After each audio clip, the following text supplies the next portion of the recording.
Oke teman-teman, di video kali ini kita akan membahas tentang logaritma. Teman-teman mungkin tidak asing lagi dengan kata logaritma, atau bahkan kalian sudah pernah mengerjakan soal-soal dengan materi logaritma. Nah, bagi teman-teman yang belum tahu, pengertian logaritma itu adalah suatu operasi inverse atau kebalikan dari perpangkatan. Jika diketahui suatu perpangkatan A pangkat C sama dengan B, maka bentuk A pangkat C sama dengan B ini bisa kita ubah dalam bentuk logaritma menjadi A logaritma B sama dengan C. Nah, jadi kalau misalnya tadi ada bentuk perpangkatan A pangkat C sama dengan B, itu sama saja dengan bentuk logaritma, yaitu A logaritma B sama dengan C. Dengan catatan, si A itu harus lebih dari 0 dan A-nya itu tidak boleh sama dengan 1. Nah, itu adalah pengertian dari logaritma. Kemudian kita akan masuk ke sifat-sifat dari logaritma. Nah, sifat-sifat yang pertama yaitu sifat penjumlahan, di mana ketika ada A logaritma X ditambah A logaritma Y itu sama dengan A logaritma X dikali Y. Kemudian sifat yang kedua. Nah, sifat yang kedua ini adalah sifat pengurangan. Kalau ada A logaritma X dikurang A logaritma Y itu sama dengan A logaritma X dibagi Y. Nah, bisa kita bedakan teman-teman, kalau misalnya dari dia di sifat penjumlahan itu akan menjadi perkalian di bentuk logaritmanya, sedangkan untuk pengurangan dia itu akan menjadi bagi X dibagi Y. Nah, kemudian kita masuk ke sifat yang ketiga.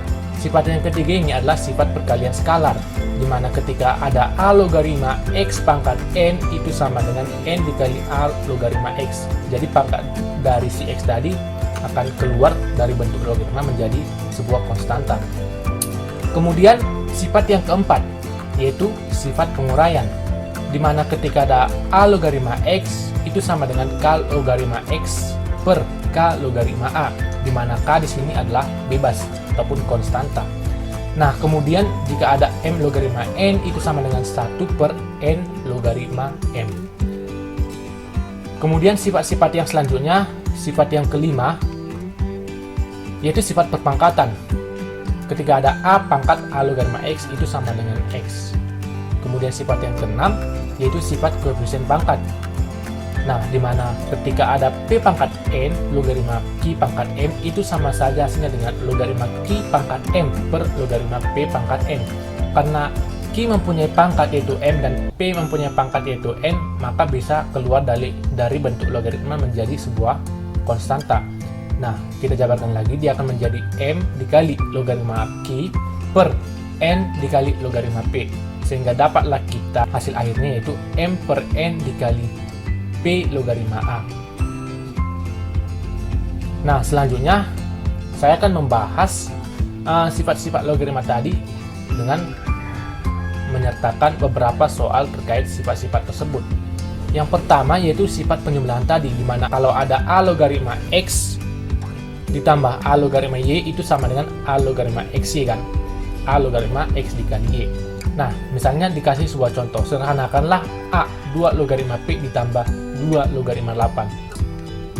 Kemudian contoh yang kedua yaitu B, ada 3 logaritma 1 per 9 ditambah 3 logaritma 81, dan C 2 logaritma 64 ditambah 2 logaritma 1 per 4. Nah, untuk yang A, 2 logaritma 4 tambah 2 logaritma 8 itu sama dengan 2 logaritma 4 dikali 8, sesuai dengan sifat dari penjumlahan. Nah, kita jabarkan lagi, dia akan menjadi 2 logaritma 4 dikali 8 sama dengan 32, berarti dia akan menjadi 2 logaritma 32. Karena 2 logaritma 32 itu sama dengan 2 logaritma 2 pangkat 5, maka dia akan menjadi 5 dikali 2 logaritma 2. Sementara 2 logaritma 2 adalah 1, maka 5 dikali 1 sama dengan 5. Kemudian untuk soal yang B, yaitu 3 logaritma 1 per 9 ditambah 3 logaritma 81. Nah, 3 logaritma 1 per 9 tambah 3 logaritma 81 ini sama dengan 3 logaritma 1 per 9 dikali 81. Kalau kita jabarkan lagi, dia akan menjadi 3 logaritma 9 dan sama dengan 3 logaritma 3 pangkat 2. Karena 3 logaritma 3 pangkat 2 itu sama dengan 2 dikali 3 logaritma 3, itu akan menjadi 2 dikali 1 sama dengan 2.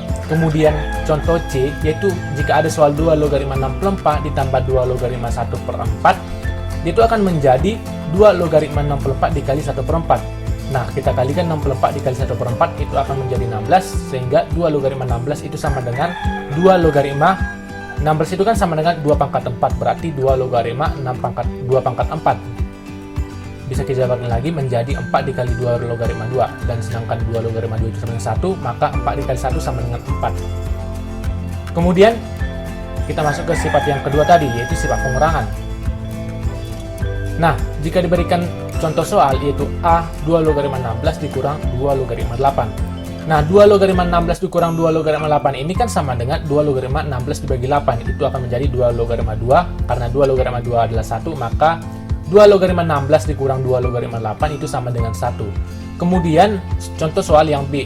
Jika diketahui ada logaritma 1000 dikurang logaritma 100. Tentukanlah atau kita sederhanakan bentuk tersebut. Nah, logaritma 1000 dikurang logaritma 100 itu kan sama dengan logaritma 1000 dibagi 100. Berarti dia akan menjadi logaritma 10. Sedangkan logaritma 10 itu kan sama dengan 10 logaritma 10 sama dengan 1. Kemudian, contoh yang C. Jika ada 3 logaritma 18 dikurang 3 logaritma 6, sederhanakanlah. Nah, jadi kita sederhanakan 3 logaritma 18 kurang 3 logaritma 6 itu kan sama dengan 3 logaritma 18 dibagi 6. Itu akan menjadi 3 logaritma 3. Dan 3 logaritma 3 itu sama dengan 1. Jadi 3 logaritma 18 dikurang 3 logaritma 6 itu sama dengan 1. Kemudian, sifat logaritma perkalian dengan skalar. Nah, tadi kan bentuknya itu kan A logaritma X pangkat N itu sama dengan N dikali A logaritma X. Pangkat dari si X tadi yaitu N keluar menjadi konstanta begitu.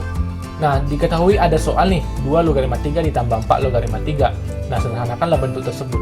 2 logaritma 3 tambah 4 logaritma 3 itu sama dengan logaritma 3 pangkat 2. Duanya itu kan konstanta, maka kita jadikan dia menjadi bentuk pangkat, yaitu pangkat si 3. Kemudian 4 logaritma 3 itu kan sama dengan logaritma 3 pangkat 4 juga. Nah, logaritma 3 pangkat 2 itu sama dengan logaritma 9, dan logaritma 3 pangkat 4 itu sama dengan logaritma 81. Sehingga logaritma 9 ditambah logaritma 81. Karena logaritma 9 tambah logaritma 81 adalah bentuk penjumlahan, maka bisa kita kalikan 9 dikali 81 menjadi logaritma 9 dikali 81, dan hasilnya akhirnya adalah logaritma 729. Kemudian contoh yang ke B. Contoh yang B.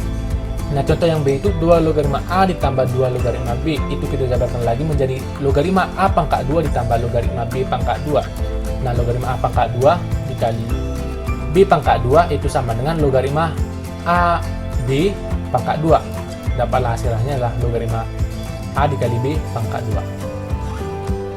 Kemudian kita masuk ke contoh soal sifat logaritma berikutnya, yaitu sifat perpangkatan logaritma. Bentuk umumnya yaitu A pangkat A logaritma X itu sama dengan X. Nah, diketahui sebuah soal 4 dikali 4 pangkat 2 logaritma 5.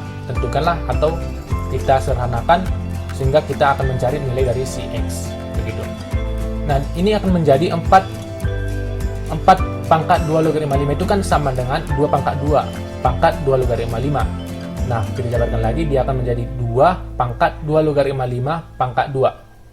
Sehingga dia itu hasilnya adalah 5 pangkat 2 atau sama dengan 25.